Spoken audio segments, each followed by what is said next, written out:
Mes frères et sœurs, que vous soyez remplis et inondés, débordés dans la connaissance de notre Créateur. Et que cette connaissance soit la vie pour vos âmes jusqu'à l'éternité. Nous sommes là aujourd'hui encore pour vous instruire sur un thème très important, un thème très capital. Aujourd'hui, nous sommes à la veille de la nouvelle année. Et il y a aujourd'hui beaucoup de choses qui se passent. Les chrétiens s'organisent pour faire le combat spirituel. Alors aujourd'hui, nous allons nous entretenir ce qu'on appelle le vrai combat spirituel. Qu'est-ce qu'on appelle combat spirituel? Les gens vont se mettre en jeu dans les coins cachés, dans les camps de prière pour faire le combat spirituel. Ils vont se retrouver pour faire le combat spirituel. Mais qu'est-ce que ça signifie, le combat spirituel? Quand on parle par combat spirituel, pourquoi le chrétien toujours c'est lui qui est en train de faire combat spirituel? Est-ce que celui qui est chair peut combattre celui qui est esprit? Vraiment, il y a beaucoup de choses qu'il faut, il y a beaucoup de mystères qu'il faut expliquer dans ce qu'on appelle le combat spirituel. Comment l'homme qui est chair, un homme chair, il peut combattre avec quelqu'un qui est invisible? Comment ce combat alors se passe? Je vous dis qu'il y a un problème très sérieux. C'est que la Bible, qu'on appelle la parole de Dieu, le contenu est ignoré par vraiment les hommes de Dieu. Et c'est un problème très sérieux que le corps de Christ vit. Le contenu de la Bible nous explique un mystère. Et donc, ou un fait spirituel. Le contenu de la Bible là, nous explique un fait spirituel. Et donc, pour expliquer le fait spirituel là, le Père a créé beaucoup de choses, les éléments visibles que nous voyons, pour pouvoir expliquer ce fait spirituel. Et quel est ce fait spirituel? L'âme qui a chuté, qui est devenue enfant du diable. Adam qui a chuté, qui est devenu race de vipère. Comment lui il a fait un plan? Comment il a fait un plan pour venir libérer l'âme? Comment il a fait un sacrifice spirituel pour libérer l'âme, pour délivrer l'âme? L'âme qui est devenue alors enfant de rebelle. Comment cet enfant de rebelle là qui était dans le camp de Satan là, comment on l'a récupéré? C'est ça qu'on appelle le combat spirituel. Et donc, le combat qui a été fait dans le royaume, ce n'a pas été vu par l'œil. C'est pourquoi la Bible dit que nous pressons la charité de Dieu mystérieuse et cachée. Et que ce sont des choses que l'œil n'a pas vu, l'oreille n'a jamais entendu parler. Mais Dieu nous a révélé par son esprit. Et donc c'est ce qu'on est en train d'enseigner. Comment on a délivré l'âme? L'âme qui est tombée dans la chair, qui est en train de souffrir, qui est en train de gémir, qui est en train de mourir. Comment on l'a libérée? Et donc c'est eux qui ont mené le combat. Ce n'est pas chrétien qui a mené le combat. C'est le Père, le Fils et le Saint-Esprit qui ont mené le combat. Et c'est un combat spirituel. Dieu est esprit. Le Christ est esprit. Et donc l'âme qu'on doit délivrer aussi est esprit. Donc les trois personnes sont esprit. Le diable est esprit. Les démons sont esprit. Et donc eux aussi, ils ont récupéré l'âme. Et donc il y a 3 contre 3. Plus l'âme dans le camp de Satan, ça fait 3 contre 4. C'est eux qui ont mené une bataille très terrible. Et donc c'est cette bataille-là qu'on doit expliquer, que le Père a pris le temps pour nous expliquer. Il a dit dans le livre de Hébreux 1, Dieu nous a parlé de plusieurs manières à nos pères par le prophète. À plusieurs reprises, il a dit qu'il a insisté sur le même fait spirituel là, à plusieurs reprises à nos pères. Et dans ce dernier temps, il nous a parlé par le Fils qu'il a établi une telle chose. Donc il est le couronnement de la chose. Donc celui qui est esprit, il est devenu dans ce monde-là pour venir nous montrer comment le travail a été fait, comment il a souffert, comment le Père et le Fils et cet esprit ont mené cette bataille contre le diable, Satan et ses démons pour libérer l'âme qui est dans la chair. Et donc c'est ce qu'on appelle le combat spirituel. Et donc on assiste que les gens ils s'en vont mettre les gens sur gêne, ils viennent prier, on va combattre le diable, alors que toi tu es cher. Tu combats avec quelqu'un que tu ne vois pas, et chaque jour tu es combat. Même, je dis, là même les corps armés, les militaires, les gens qui ont fait recrutement pour être dans l'armée, si on te dit que chaque jour tu seras en guerre, tu vas prendre Kalash pour faire guerre jusqu'à la retraite là, je ne sais pas qui va se faire enrôler. En tout cas je ne vois pas. Parce que eux-mêmes là ils fuient la guerre. Et donc tout chrétien là, toi toujours en guerre. Tu vois démon, Satan, mais tu ne peux pas savoir que ce monsieur que tu es en train de combattre là, le Père et le Fils et le Saint-Esprit ont fait un travail pour réduire ce monsieur là impuissant. Mais à cause de l'ignorance, l'homme est en train de souffrir pour rien, le chrétien est en train de souffrir pour rien.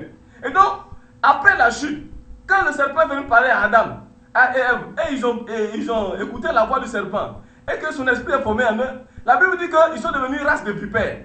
Et donc, quand nous prenons le livre, ça a été expliqué par Ésaïe, dans Ésaïe, le chapitre 30, à partir du verset 1, qu'on doit lire, il dit que ils sont restés, Israël est rentré en Égypte sans consulter Dieu. Il faut prendre, tu vas lire, sans consulter Dieu. Donc, il est devenu rebelle.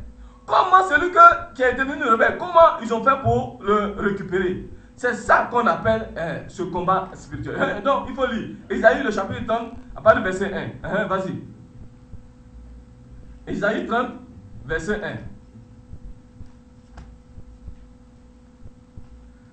1. Isaïe 30, verset 1.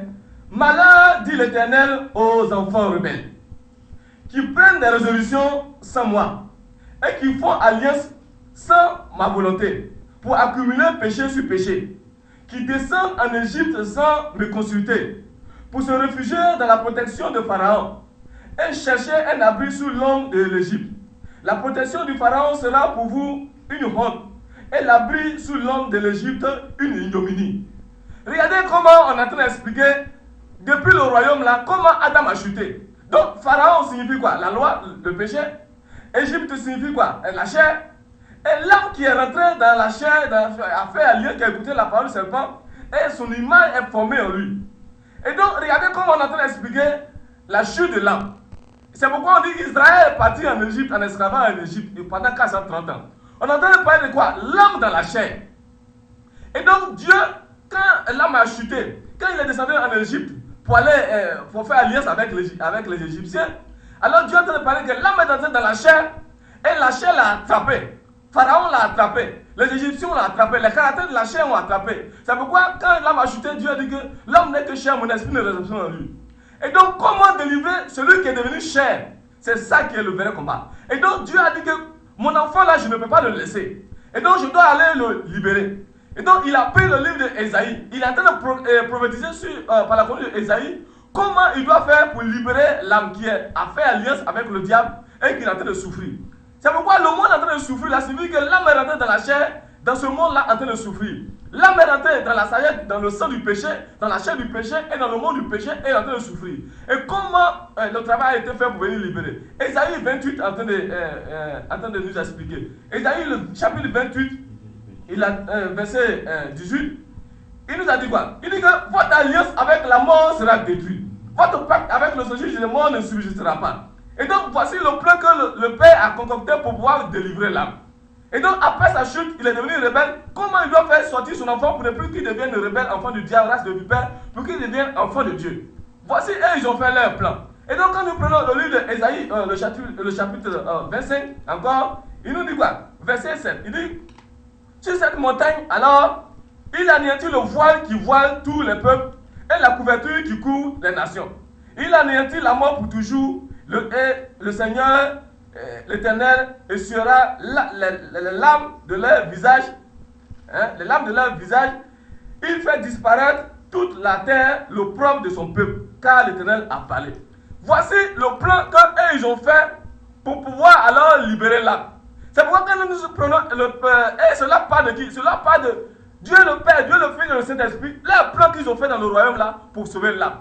Et c'est pourquoi quand nous prenons le livre d'Ésaïe, le chapitre 61, à partir du verset 1, il a dit que l'Esprit du Seigneur est sur moi. Et donc, comme cela part de Christ, celui qui est dans l'Esprit là, il va devenir chair dans le monde là, pour venir libérer maintenant les âmes.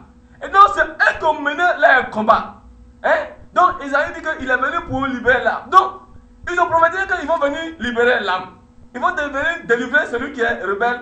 Et c'est pourquoi cela a été expliqué par la venue de Moïse en Égypte pour aller libérer les captifs d'Israël. Alors cela aussi explique la venue de Christ dans ce monde-là, dans la chair, pour venir souffrir, mourir à la croix. Alors pour libérer qui? Pour libérer les âmes. Et donc je vous dis que ce combat n'est pas ton combat. Il faut connaître comment le combat a été mené pour que toi tu puisses bénéficier. Sinon tu vas avoir tous les problèmes. Puisque tu vas combattre, tu combats quelqu'un que tu ne vois pas. Les éléments qui sont dans la chair, les caractères de la chair, les désirs de la chair là, c'est ce qu'on appelle les Égyptiens. Ce sont les mauvais caractères, ce sont ceux qui ont attrapé l'âme. Sur la conduite du Satan et ses démons qu'on appelle Pharaon, la loi. Et donc la loi ne fait que révéler tous les caractères de la chair. C'est ça qui crée problème à l'âme. C'est pourquoi l'apôtre Paul a dit que je connais le bien que je vais faire, je n'arrive pas, mais le mal que je fais, c'est ça que je fais, malheureux que je suis. Donc c'est les caractères de la chair qu'on appelle les Égyptiens et la loi qu'on appelle Pharaon qui ont attrapé l'âme après la chute, après la désobéissance. Et donc ce n'est que des symboles pour expliquer la chute de l'âme et la délivrance de l'âme. C'est pourquoi quand Jésus est venu dans ce monde, il est né selon la chair, il est né selon l'homme, on dit la parole s'est faite chair, il est rentré dans le monde. Et donc, les éléments qui sont abattus, les éléments qu'on est en train d'expliquer, la guerre qui a été menée là, alors ça va s'abattre maintenant physiquement sur lui. Ce qui a été prophétisé là, alors doit avoir cet accomplissement sur Jésus. Puisque je vous dis que c'est le Père, le Fils et le Saint-Esprit qui ont fait un travail dans le royaume, le travail spirituel pour délivrer l'âme. Et donc quand nous prenons, quand il est venu et puis il a commencé à enseigner, et la chose là va s'abattre sur lui. Quand nous prenons le livre de Luc 22, et Luc 22 va résumer le combat spirituel qui s'est passé où ça? À Gethsémani. Vous allez voir ce qui s'est passé alors à Gethsémani. À Gethsémani n'est que le couronnement, la révélation d'un combat spirituel, un combat sanglant, un combat de sang et de feu, un combat, Luc 22, verset 39, un combat très terrible qui s'est passé.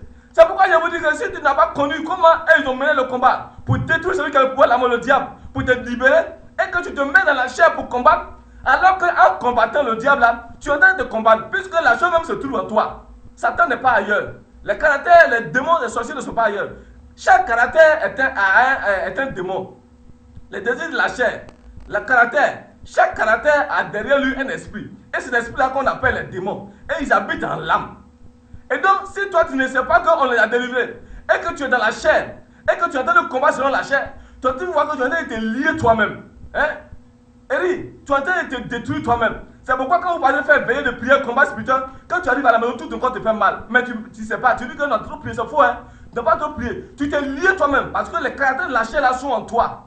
Et comme tu ne sais pas qu'on les a détruits, et donc en liant Satan là, tu es en train de te lier, puisqu'il a fait de l'âme sa demeure. C'est pourquoi on appelle les descendants là, les races de vipères, races de serpents, le diable.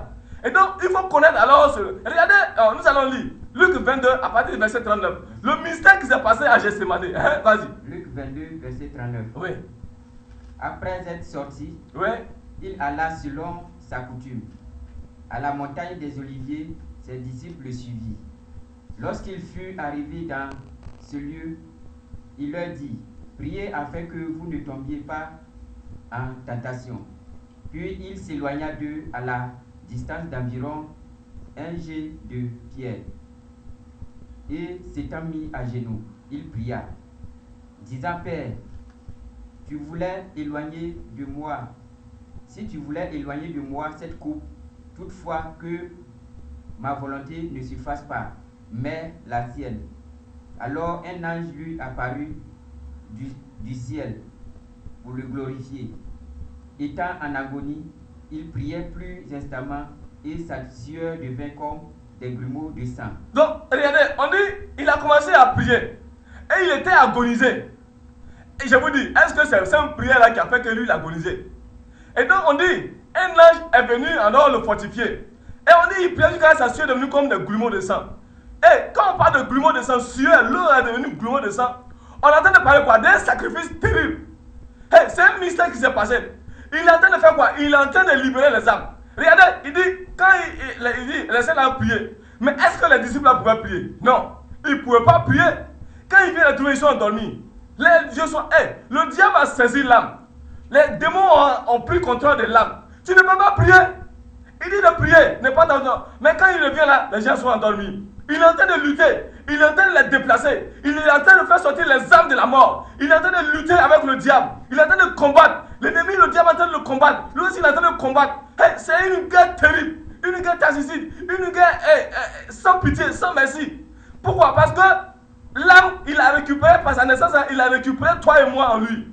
Et donc, il est en train de nous faire sortir de l'origine de la mort. Il est en train de nous faire sortir de l'Égypte. C'est comme Moïse est en Égypte là. Il est en train de faire sortir les Égyptiens de l'Égypte. Et il est en conflit terrible avec Pharaon. Et donc le Père, le Fils et le Saint-Esprit sont en conflit terrible avec le diable, Satan et ses démons. Comme Moïse était en conflit terrible avec Pharaon et les Égyptiens et l'armée du roi d'Égypte.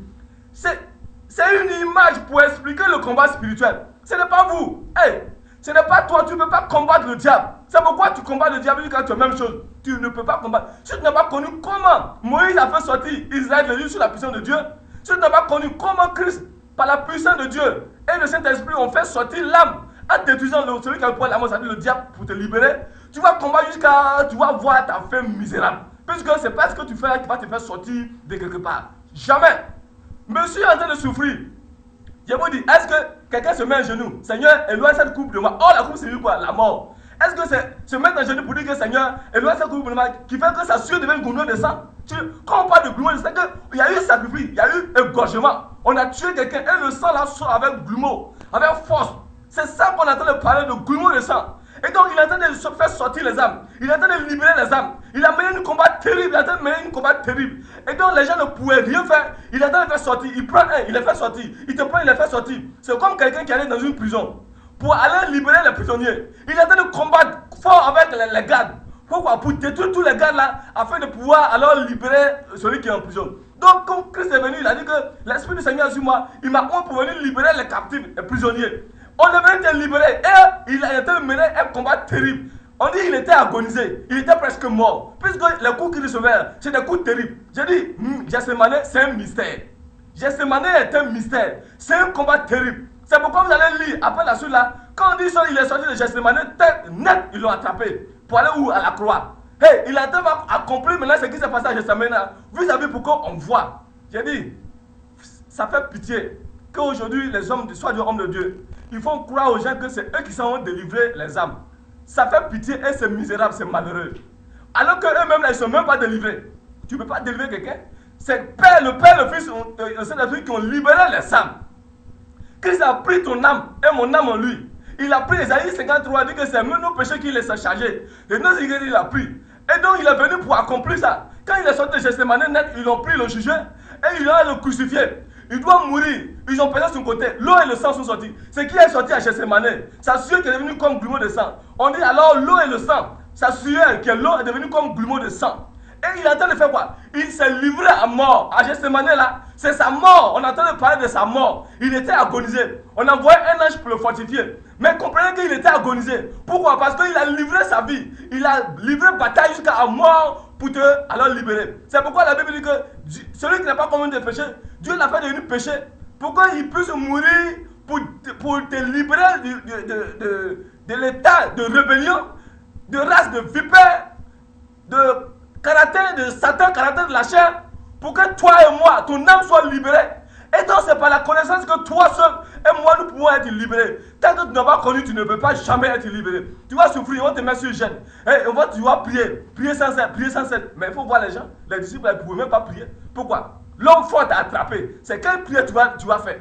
C'est quelqu'un, on doit te libérer. C'est quelqu'un qui quelqu'un qui est en prison. C'est quoi il va faire pour sortir? Si ce n'est pas quelqu'un qui est dehors qui va aller le libérer. Donc mes frères, vas-y. Et donc à Gethsemane, il a mené une bataille de mort. Une bataille de sang. Ils ont battu jusqu'à sang. Pourquoi? Parce qu'ils doivent verser le sang du péché. Le sang du péché qu'on a hérité, qui a fait donner le reste de vipère. Il doit détruire ça afin de nous libérer. C'est pourquoi on dit par sa mort, il doit nous libérer complètement pour détruire celui qui a pouvoir la mort. Vas-y. Verset 45. Après avoir prié, il se leva et vint vers les disciples qu'il trouva endormis de tristesse. Regardez, ils sont tristes. Pourquoi? Le diable les a attrapés. Le diable a attrapé l'âme. Il a pris l'âme pour faire sa maison. Il vient les trouver endormis. Pendant il dit prier. C'est pourquoi quand vous dites aux gens, priez sans cesse, Dieu a dit prier sans cesse. Il ne peut pas prier. Non. L'homme fort a mis sa main sur eux. Il ne peut pas prier. Tant que tu n'as pas connu comment le Père, le Fils et le Saint-Esprit ont mené le combat pour te libérer, tu ne peux pas prier. Les disciples là, on dit qu'ils étaient attristés. Pourquoi? Parce qu'ils sont déjà assoupis. Ils ne peuvent rien faire. C'est malheureux. Aujourd'hui, c'est ce qu'on assiste ici. L'église est devenue apostate. Pourquoi? On pousse les gens à prier, à chercher des démons. Alors que ceux qui sont en train de faire ça même là, ils n'ont pas connu le combat spirituel. Le combat du Père, du Fils et de l'Esprit. Et la loi, le péché, la chair, qu'on appelle le diable, qui ont attrapé l'âme. Ils ne peuvent pas connaître le plan, le vrai combat spirituel, le sens du vrai combat spirituel pour être libéré. Vas-y. Verset 46. Et il leur dit, pourquoi dormez-vous? Pourquoi dormez-vous? Levez-vous et priez, afin que vous ne tombiez pas en tentation. Mais lui-même, il sait qu'il ne peut pas prier. Jamais. Pourquoi? Parce que le ennemi les a tapés. Il faut lire le verset 36. 36 à 35. Verset 36. Verset 36. Et il leur dit, maintenant, au contraire, que celui qui a une bourse la prenne, que celui qui a un sac le prenne également. Bon. Ok. Et donc, regardez comment à Gethsemane, il a mené la bataille. Et donc, quand on regarde Gethsemane, après Gethsemane, la suite, on dit arrestation de Jésus. Donc, il a déjà combattu, il a déjà détruit celui qui a pouvoir la mort, c'est-à-dire le diable, et il nous a alors délivré. C'est pourquoi, quand tu prends le livre de Hébreux, Hébreux 2. Hébreux 2, verset 14 à 15. Hein? Et donc, quand tu prends le livre de Jean, Jean le chapitre 18, verset 14, Caïphe même l'a dit quoi? Hey, vous ne savez pas qu'il est avantageux pour vous qu'un seul homme meure et que tout le peuple soit sauvé? C'est dit que sa mort est égale à notre mort. Il doit mourir comme sacrifice, comme agneau que Moïse a tué. C'est pourquoi quand il est venu, Jean-Baptiste a dit que voici l'agneau de Dieu qui ôte le péché.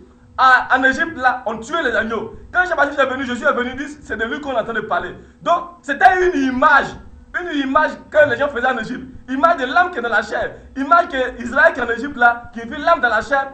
On doit faire sacrifice pour le libérer et on tuait l'agneau. Quand Jésus est venu, on dit l'agneau de Dieu qui ôte le péché. Donc, Caïphe a dit qu'il est avantageux pour qu'un seul homme meure et que tout le peuple soit sauvé. Donc, vous comprenez que Jésus que tu vois là, il faut te voir toi-même. Son âme, il a une âme. Il dit mon âme est triste jusqu'à la mort. Donc, il a une âme, tu as une âme.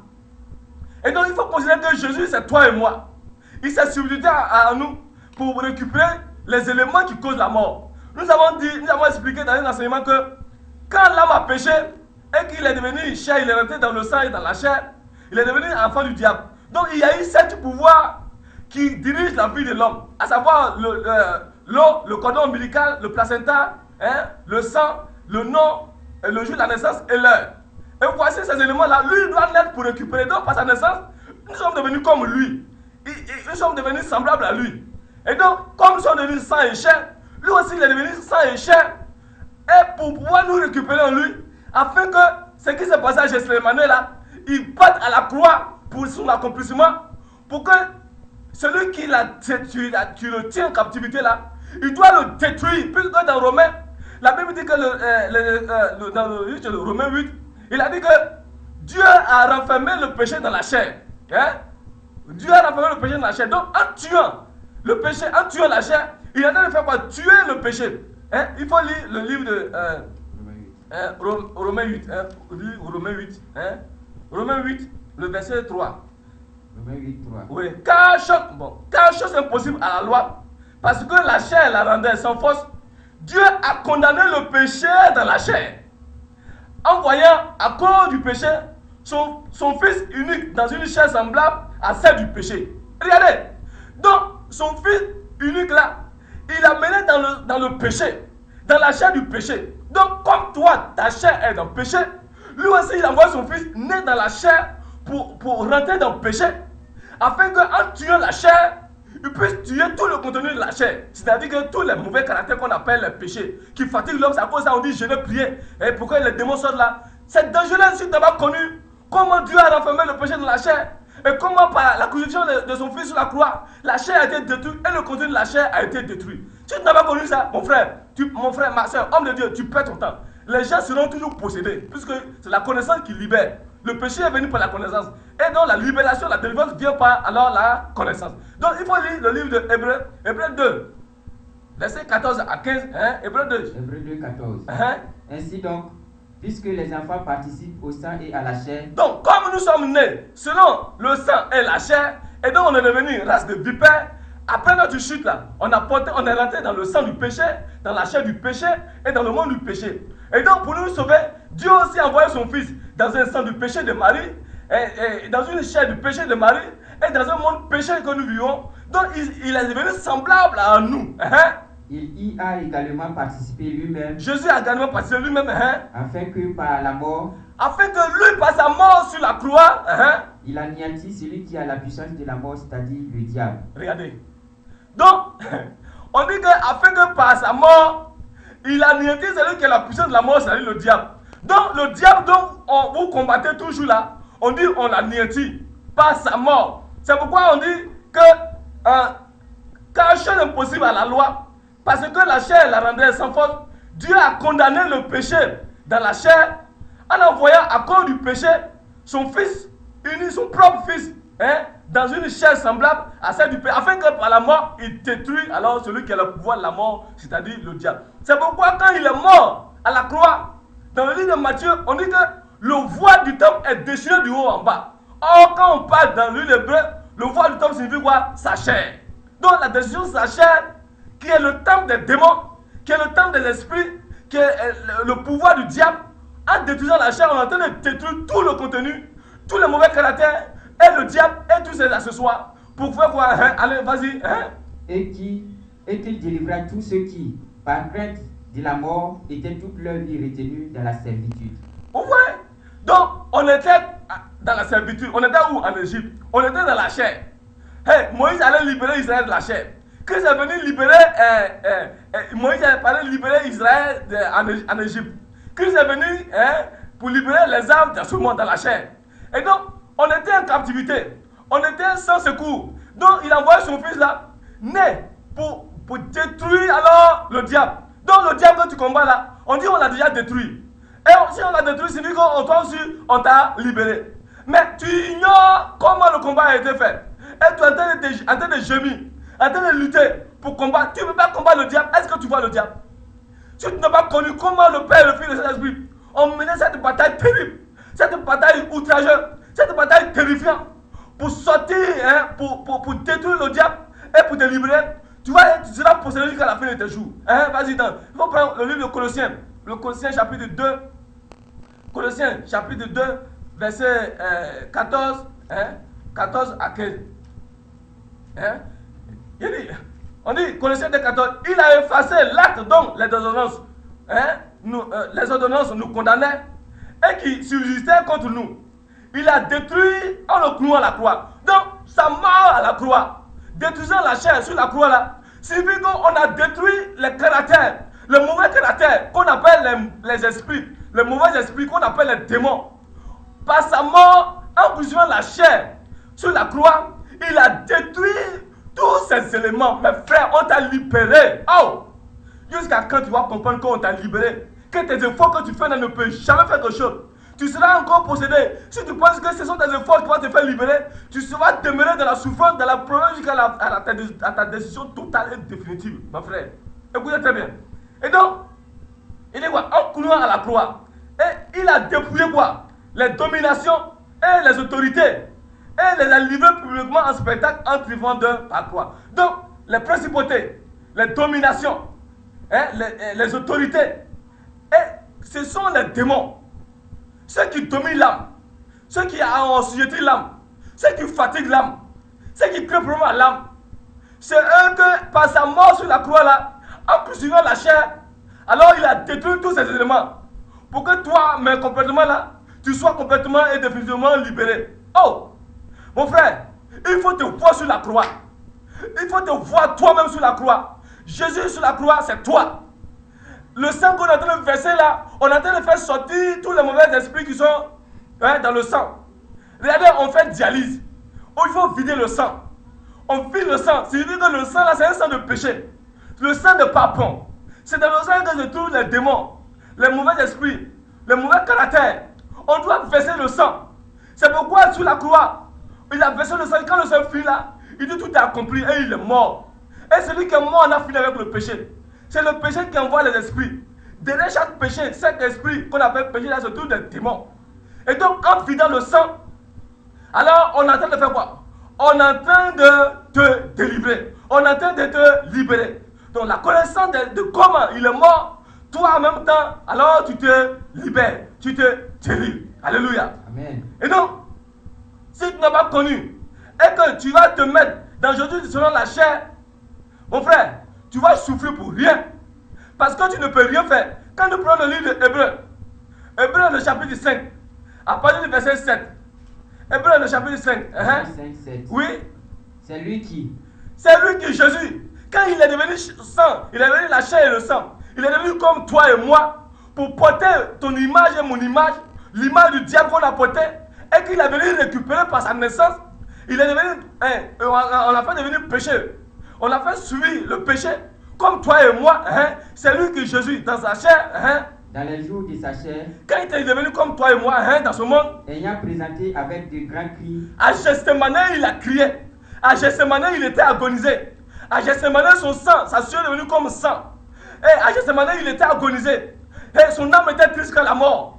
À Gethsemane, il était en train de pleurer. Il était en train de gémir. Pour faire quoi? Pour te délivrer. Pour te libérer. Il luttait avec la mort. Et il était en train de détruire les seuls pouvoirs de la destruction de la mort. Il est en train de lutter pour te libérer, pour te délivrer, pour libérer l'humanité.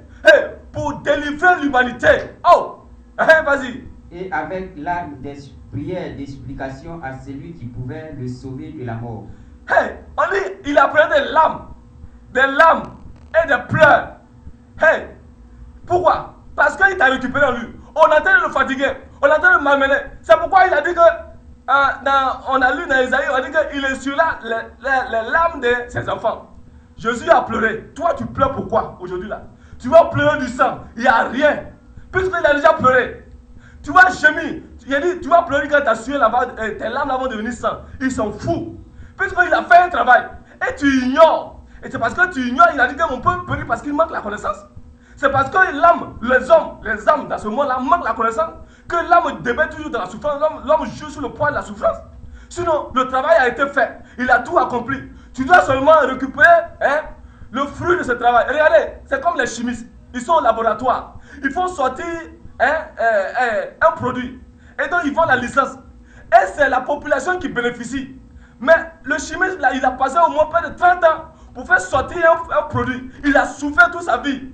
Et il fait sortir un produit et la population bénéficie. Tu dois bénéficier du fruit de ce combat que lui il a mené. Ce n'est pas toi-même tu vas rentrer au laboratoire pour faire. Tu ne peux pas, tu n'es même pas chimie. Tu ne connais pas les éléments même qu'on prend pour faire la chose. Donc tu es en train de te fatiguer pour rien. Les pasteurs sont en train de vous blaguer. Je n'ai prié, je n'ai attaqué un démon, attaqué un sorcier. Oui, comme ça. Non, vous êtes fatigué pour rien. Oh, tu vas devenir apostate.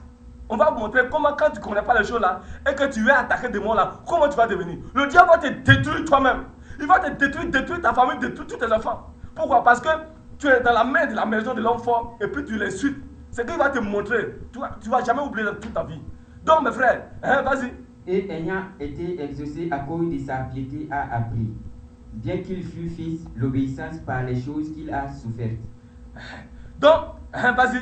Et qui, après avoir été élevé à la perfection, est devenu pour tous ceux qui lui obéissent l'auteur d'un salut éternel. Regardez, on dit qu'il est devenu l'auteur d'un salut éternel. Donc, quand quelqu'un dit qu'il est l'auteur, c'est lui que c'est lui qui a fait le combat. C'est lui qui t'a délivré. Il est l'auteur de ce livre. Il est l'auteur du salut. C'est lui qui t'a sauvé. C'est lui qui m'a sauvé. Et donc, mon frère, ma soeur, il cherche à connaître comment il t'a sauvé. Comment il m'a sauvé. Et donc, tu es dans le salut. Mais si tu ignores, le contraire du salut là, c'est la perdition. Tu seras perdu pour l'éternité. Puisqu'on dit qu'il est le temps du salut. Et donc, si tu ignores comment il a mené ce combat, depuis Gethsemane, depuis le royaume, depuis Gethsemane, pour te libérer, pour me libérer, si tu ignores, alors, mon frère, tu ne peux pas avoir le salut, puisqu'il est le temps du salut. Et la connaissance, le manque de connaissance de comment il a établi le salut. Et donc, c'est pourquoi tu vas toujours prier, tu vas toujours pleurer. Rien. Alors que le salut nous a offert, acte 19. Si tu ne connais pas les œuvres de l'esprit, et qu'on t'amène à chercher des démons, sans connaître comment le travail a été fait, sans connaître comment la bataille a été menée, alors les démons vont te fatiguer, les démons vont te traumatiser, les démons vont te malmener, ils vont t'engloutir, ils vont te détruire. Prends acte 19. Acte 19, verset 13. Voici après le sacrifice. Les disciples, les apôtres ont saisi, après la résurrection et que Jésus est parti, il a donné son esprit aux apôtres pour continuer cette œuvre. Alors les gens qui ne connaissent pas, qui n'ont pas la connaissance, ils viennent pour chasser les démons au nom de Jésus que l'apôtre prêche. Mais je vous dis, le diable connaît qui est son ami. Et donc les gens à qui se trouvait cet esprit, il dit, nous connaissons Paul, nous connaissons Pierre, mais qui vous êtes-vous? Je connais Jésus. Alors on dit, cet homme qui est possédé là, les esprits qui sont venus tomber sur les gens pour les frapper, les déchirer, et ils ont fui, nus, tout nus. Il faut lire, tu vas voir. Verset 13. Quelques exorcistes juifs ambulants essayaient d'invoquer sur ceux qui avaient des esprits malins le nom du Seigneur Jésus. Donc ils viennent pour faire quoi? Pour chercher à les délivrer. Et donc exorciser signifie délivrer quelqu'un. C'est pourquoi chrétien, tu connais rien. Et puis tu vas délivrer quelqu'un. Tu vas imposer main. Satan sort. Tu es en train de ramasser tous les démons de la personne. Tu es en train de ramasser tous les mauvais esprits de la personne. Tu vas te détruire pour rien. Vas-y. En disant, je vous conjure par Jésus. Voici, que Paul prêche. Voici des gens qui sont ignorants. Et ils viennent dire que je vous conjure au nom de Jésus que Paul prêche, sans connaître comment le combat a été mené pour délivrer quelqu'un, comment la délivrance s'opère. Ils viennent dire qu'au nom de Jésus que Paul prêche là. Verset 14. Oui. Ceux qui faisaient cela étaient 7 fils de Sheva. Donc, les 7 fils d'un sacrificateur, c'est eux qui se disent que mon père est pasteur, mon père est prophète, donc je vais aller chercher les démons. Vas-y. Juif, l'un des principaux sacrificateurs. L'esprit malin leur répondit. Donc, celui en qui se trouve les démons, celui en qui se trouve le mauvais caractère, celui en qui se trouve Satan et ses démons-là, et il va dire, puisque toi-même là, toi ton papa est pasteur, apôtre, mais toi-même là tu connais rien. Tu connais pas comment on a fait sacrifice pour te délivrer. Et tu es possédé, et tu dois délivrer quelqu'un. Et le monsieur qui est possédé là va dire quoi? L'esprit, c'est pas lui. Le démon qui habite dans l'âme là, c'est lui qui va parler maintenant. Vas-y. Je connais Jésus. Il dit, je connais Jésus. C'est lui qui nous a créé le problème. Jésus est venu pour nous troubler. Il est venu pour nous tourmenter. Il a détruit mon patron Satan. Et il nous a rendu impuissants. Je connais Jésus. Et je connais qui est Paul. Je connais Paul. Paul aussi, quand Jésus est parti là, il nous a créé un problème. Il nous a chassés, il nous a fait rentrer dans le peuple. Il nous a fait rentrer dans beaucoup de coins. C'est lui qui nous fatigue. Et il cherche des gens qui font la divination. Je connais Paul. Quand Paul là, il nous a fatigués, il nous a créé trop de problèmes. Mais vous, qui êtes-vous? Mais vous, qui êtes-vous? Vous, toi et moi là, on est la même chose. Qui êtes-vous? Toi, tu ne connais pas comment on t'a délivré. Tu ne connais pas le sacrifice. Tu ne connais pas comment Jésus est mort. Tu ne connais pas les 7 éléments qui ont conduit à la mort. Tu ne connais pas les 7 éléments qui ont fait venir la vie. Tu ne connais pas les 12 actions qui font du sacrifice qui nous ont fait sortir le jour de la mort. Et puis toi, qui es-tu? Et l'homme dans lequel était l'esprit malin lança sur eux. L'homme qui est possédé là, maintenant il fait quoi? On dit il s'est jeté sur eux. Se rendit maître de tous deux. On dit il s'est rendu maître de quoi? Il les a saisis, il les a attrapés. Il les maltraita de telle sorte qu'ils s'enfuient de cette maison nus et blessés. Voilà. Et il a levé les caleçons, il a déchiré les caleçons. Ils sont sortis nus. Nus, complètement nus. Pourquoi? Parce que les gens, ils n'ont pas la connaissance. Un peuple sans connaissance, deux peuples sans frère. Et celui qui n'a pas la connaissance là, il est détruit. Et donc, on dit, ils sont sortis nus. Pourquoi? Parce que le gars les a déchirés. Il les a rendus maîtres. Il les a rendus, il est devenu maître sur eux pour les détruire. Il les a défigurés, il les a blessés. Pourquoi? On a la même chose et puis tu vas venir faire quelque chose sur moi. Verset 17. Cela fut connu de tous les Juifs et de tous les Grecs qui demeuraient à Éphèse. Ok. Et donc, mes frères, la Bible dit que quoi? Nous n'avons pas à lutter contre le sang et la chair. Si tu veux lutter contre le sang et la chair, tu vas avoir problème. La bataille, ce n'est pas notre bataille. Ce n'est pas nous qui avons fait cette bataille. C'est le Père qui a fait son combat. C'est pourquoi quand nous prenons le livre d'Ésaïe, 1 Corinthiens 15, 1 Corinthiens le chapitre 15, à partir du verset 54, il est en train de voir comment après sa mort, comment on l'a mis dans le tombeau, comment les 7 pouvoirs du Créateur sont rentrés dans le tombeau. Pour faire quoi? Pour détruire celui qui a le pouvoir de la mort. Pour anéantir celui qui a la puissance de la mort. Pour détruire le diable, le Satan et ses démons. Pour libérer la mort. Parce qu'il a dit que le dernier élément qui devait être détruit, c'est la mort. Et donc la mort a maintenu l'âme et Christ Jésus dans le tombeau. Et l'âme dans le tombeau. Comment on doit faire pour détruire alors ce pouvoir? Alors le Père a fait rentrer ces 7 pouvoirs dans le tombeau. Pour faire sortir Jésus et ton âme et dans les morts. Pour que maintenant tu reçois l'esprit et que tu vives dans la victoire véritable. Vas-y. 1 Corinthiens 15, verset 54. Oui. Lorsque ce corps corruptible aura revêtu l'incorruptibilité, et que ce corps mortel aura revêtu l'immoralité, alors s'accomplira la parole qui est écrite. La mort a été engloutie dans la victoire. La mort a été engloutie dans la victoire. Ô mort, où est ta victoire? Ça signifie qu'on a détruit le diable. On a réduit le diable impuissant. On a désarmé le diable. La mort a été engloutie dans la victoire. Ô mort, où est ta victoire? Oh mort, où est ta victoire? Ô mort, où est ton aiguillon? Oh mort, où est ton aiguillon? L'aiguillon de la mort, c'est le péché. Donc celui qui crée la mort, c'est le péché. Et la puissance du péché, c'est la loi. Et c'est la loi qui active alors le péché dans la chair pour causer la mort. Et donc, il a détruit, je vous dis, il a détruit et la loi, il a détruit et le péché, il a détruit et la chair. Et donc, les 3 éléments, plus l'âme là, on appelle ça le monde. Le chiffre 4 signifie le chiffre du monde. Donc, sur la croix qui fait 4 éléments là, signifie que c'est le monde. C'est pourquoi il a dit dans Galates quelque part que je suis crucifié avec le monde avec moi. Et donc sa crucifixion sur la chair là est égale à la fin du monde. C'est-à-dire quoi? La fin de la loi, la fin du péché, la fin de la chair et de la libération de l'âme. La mort de l'âme et sa libération. Les 4 éléments là qu'on appelle le monde. Aujourd'hui, les gens attendent la fin du monde. Ils ne savent pas que la mort de Jésus sur la croix là est en train de détruire le monde. Et ils voient le monde physique. Vous pensez que ce monde-là, Dieu va envoyer le feu, va détruire. Oh, et puis vous attendez Jésus depuis 2000 combien là? Jésus ne vient pas. Hein? Le monde là, la fin du monde là, c'est la destruction. La mort de Jésus sur la croix signifie la détruire la loi, le péché, la chair et l'âme là, signifie qu'on a détruit les 4 éléments qui signifient le monde, le chiffre 4. C'est ce qu'on appelle la fin du monde. C'est pourquoi il a dit, je suis crucifié avec le monde avec moi sur la croix. Alléluia. Amen. Et donc, comprenez aussi que le combat est un combat spirituel. C'est pourquoi il a dit que nous n'avons pas à lutter contre la chair et le sang. C'est quoi? C'est que le combat que nous combattons, c'est un combat purement et simplement spirituel. Quand nous prenons le livre d'Éphésiens, Éphésiens le chapitre 6, Éphésiens le chapitre 6, à partir du verset 11 à 17. Éphésiens 6, verset 11 à 17. Éphésiens 6, verset 11. Oui. Revêtez-vous de toutes les armes de Dieu. Revêtez-vous de toutes les armes de Dieu. Hein? Afin de pouvoir tenir ferme contre les ruses du diable. Donc, il faut te revêtir les armes de Dieu. Ça signifie que la connaissance des œuvres de l'esprit là, c'est ce qu'on appelle les armes de Dieu. La connaissance de l'évangile, la description de sa naissance, de sa souffrance, de sa mort et de sa résurrection là, et qui avait venu l'esprit là, c'est ça qu'on appelle les armes de Dieu. La connaissance de ça là, en toi là, tu es délivré, tu es victorieux. Hein? Car nous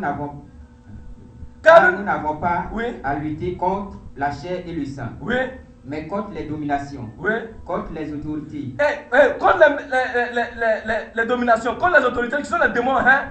contre les princes de ce monde des ténèbres, Oui. contre les esprits méchants dans les lieux célestes. Oh, les lieux cela signifie ton âme. Hein? C'est pourquoi, oui, prenez toutes oui, les armes de Dieu, alléluia, hein? afin de pouvoir résister dans le mauvais jour, Hein? et tenir ferme après avoir tout surmonté. Hein? Tenez donc ferme, ayez à vos reins la vérité pour ceinture, Hein? revêtez la cuirasse de la justice, Oui. mettez pour chaussure à vos pieds le zèle que donne l'évangile de paix. Hein? Prenez par-dessus tout cela le bouclier de la foi. Hein? C'est par la foi que tu vas remporter. La foi, c'est ce qu'on entend avec la parole de Christ. Donc la parole, la foi qu'on prêche, elle décrit comment le travail, le combat spirituel a été mené. Hein? Avec lequel vous pourrez éteindre tous les traits enflammés du malin. Hein? Prenez aussi le casque du salut Hein? et l'épée de l'esprit, qui est la parole de Dieu. Alléluia. Amen. Et donc, voici les armes de Dieu. C'est la description du sacrifice.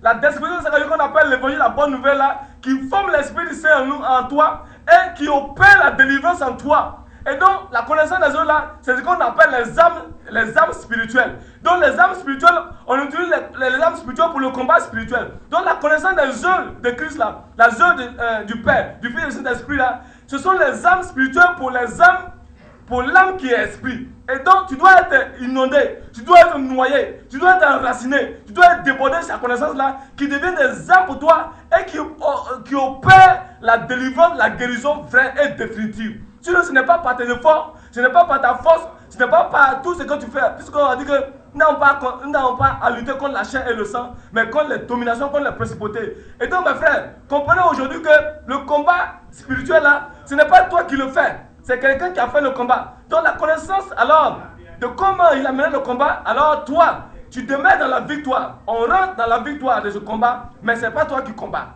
Nous ne combattons pas la chair et le sang, mais nous rentrons dans la victoire de ce véritable combat. Puisque le combat a été, ils ont mené la victoire. Et donc nous saisissons la victoire qui est le résultat, qui est le salut, afin que nos âmes soient dans la joie, nos âmes soient dans la paix, nos âmes soient en abondance. Donc mon frère et soeur, comprenez que vous avez été livrés depuis. Aujourd'hui, il y a un autre combat. Un deuxième combat. C'est le combat que, en tant que des hommes de Dieu, nous devons mener.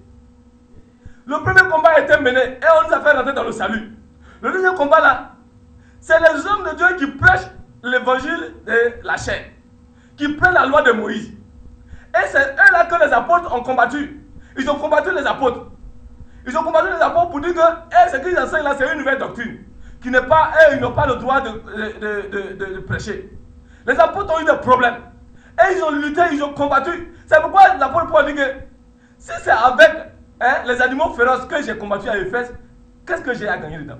Mais il y a des faux hommes de Dieu qui enseignent la loi, qui enseignent les efforts et qui poussent les âmes, qui poussent les brebis là à faire des combats spirituels. Et ils sont devenus apostates. Leur vie n'avance pas. C'est eux qui toujours font cauchemar.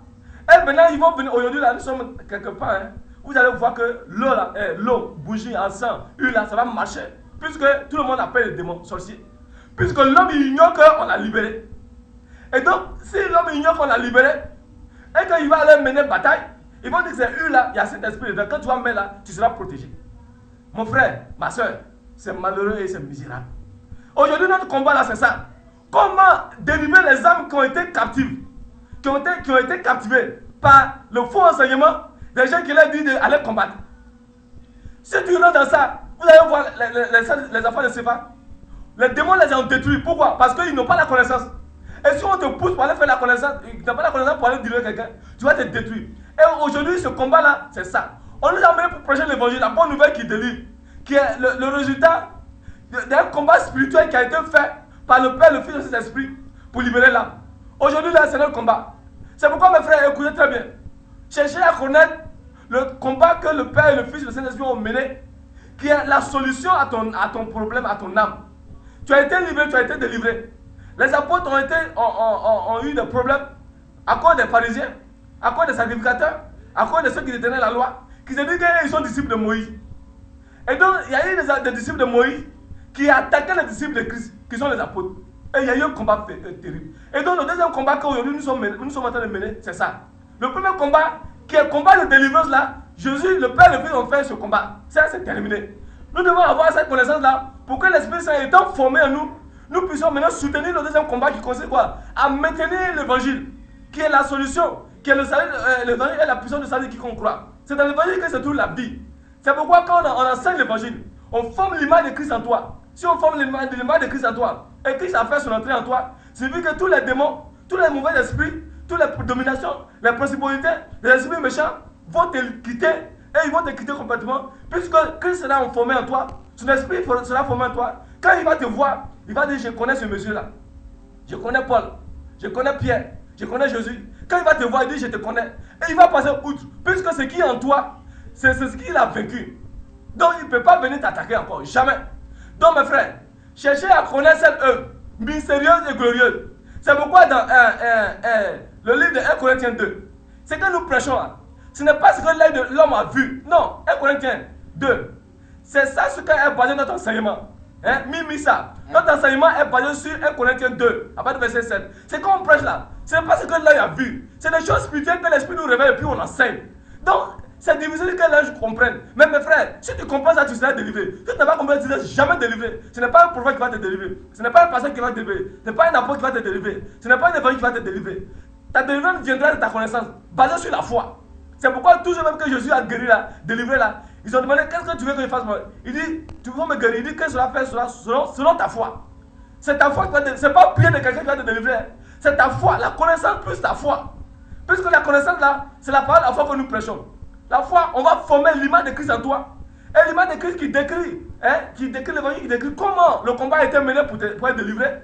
Quand tu vas écouter, comprendre, et tu vas accepter, tu vas saisir, l'Esprit Saint va rentrer en toi. Et il va augmenter ta foi. Et celui qui se fatigue là, il va partir et puis tu seras complètement libéré. Vas-y. 1 Corinthiens 2, 7. Oui. Nous prêchons la sagesse de Dieu. Écoutez, c'est ça. C'est quand on prêche là, ça vient de la pensée de Dieu. Ce n'est pas la pensée de l'homme. Mystérieuse et cachée. Bon, on dit la chose là, c'est mystère. Ce qui est mystérieux, est-ce que là il voit? Non. L'oreille entend, non. Donc c'est quand on prêche là, c'est ce qui s'est passé dans le royaume. C'est ce qu'on est en train de révéler, ce mystère. Que Dieu, avant les siècles, avait des destinés pour notre gloire. Verset 8. Pour notre salut, oui. Sagesse qu'aucun des chefs de ce siècle n'a connue. Personne n'a connu ça. Car s'il l'eût connu, il n'aurait pas crucifié le Seigneur de gloire. Donc si le diable savait qu'un crucifié Jésus, il était en train de se détruire, il n'allait pas le faire. Il n'allait même pas le faire. Puisque c'est sa mort qui a détruit, qui a rendu son pouvoir impuissant. Et donc s'il savait, il n'allait pas le détruire, il n'allait pas le crucifier. Mais comme il est écrit, oui. Ce sont des choses que l'œil n'a point vues. Que l'œil n'a point vu. Que l'oreille n'a point entendu. Que l'oreille n'a jamais entendu parler de ça. Et qui ne sont point montées au cœur de l'homme. Jamais. Des choses que Dieu a préparées pour ceux qui l'aiment. Voilà. Donc ce sont des choses que Dieu a préparées pour qui? Pour les âmes qui les aiment. Que nous sommes. Vas-y. Dieu nous les a révélées par l'Esprit. Et donc nous prêchons par révélation. Dieu nous a révélé toutes ces choses mystérieuses là. Gethsémani, tout cela par révélation. Donc on prêche par révélation. C'est pas parce que viens prendre ton mariage, viens prendre ton voyage, viens prendre ton travail, viens prendre ça. Non, ça c'est les choses du monde. On prêche pas ça. On prêche la pensée de Dieu. Des choses révélées, des choses mystérieuses. Sur les choses du ce monde là, c'est pour tout le monde. Païen, féticheur, marabout, tout le monde a ça. On ne prêche pas ça. On prêche les choses mystérieuses pour libérer, délivrer l'âme qui est dans la chair. L'âme qui souffre là, c'est pour libérer. Sinon, tu peux avoir tout. Tu peux avoir maison, travail, tout ça, mais tu vas continuer de souffrir. Oui. Car l'Esprit sonde tout, même les profondeurs de Dieu. Oui. Lequel les hommes, en effet, connaît les choses de l'homme. Si ce n'est l'Esprit de l'homme lui-même. Donc Dieu aussi, pour connaître les choses de Dieu là, il faut avoir l'Esprit de Dieu. Et donc nous, Dieu nous a donné son Esprit là, pour connaître les choses de Dieu, afin d'annoncer. Et c'est ce que nous annonçons en parlant de combat spirituel. Mes frères, saisissez alors cette compréhension et soyez délivrés définitivement pour la gloire de notre Seigneur Jésus-Christ. Père, je te glorifie. Parce que tu as libéré tes enfants. Oh, Père, tu as fait un travail glorieux, un travail mystérieux. Et ce travail, tu nous as révélé par ton esprit. Père, ceux qui ont entendu cette parole, que la puissance de l'esprit qui sort de ta parole là, les délivre complètement là où se trouve. Quelle que soit la maladie, quel que soit l'état, quelle que soit la position, Père, qu'ils soient libérés, délivrés, et qu'ils soient affranchis, et qu'ils reçoivent la paix, la vraie joie qui vient de toi. Père, parce que tu nous as libérés. Nous te glorifions, nous t'exaltons. Père, que tes enfants soient enracinés, noyés, ils donnent cette connaissance. Et que cette connaissance soit une abri pour les âmes jusqu'à l'éternité. Élévation, gloire, honneur te revienne. Au nom de Christ ressuscité. Amen. Amen. Mon Dieu t'a sauvé, tu demeures ignorant. Mon Dieu t'a sauvé, tu demeures ignorant.